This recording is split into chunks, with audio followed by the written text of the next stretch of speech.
शेखपुरा जिला श्रमजीवी पत्रकार यूनियन की बैठक संपन्न। अजीत कुमार सिन्हा बनाए गए अध्यक्ष, जबकि महासचिव पद पर नवीन कुमार पुनः अपने पद पर रहे कायम। बधाइयों का लगा तांता।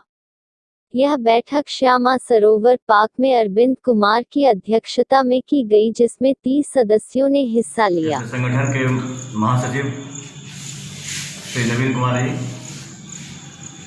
सुबोध कुमार जी एवं अन्य उपस्थित सारे पत्रकार बंधु, आपने मुझे सर्वसम्मति से अपने यूनियन का संरक्षक घोषित किया है।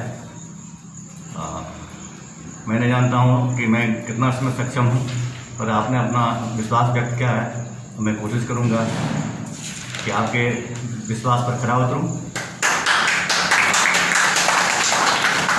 श्रमजीवी पत्रकार संघ आपका दिन प्रतिदिन समाज के उत्थान में, समाज के उपयोगी रहेगा, यही हमारी इच्छा भी है और शुभकामना भी है। तो यही आप लोग करते भी हैं।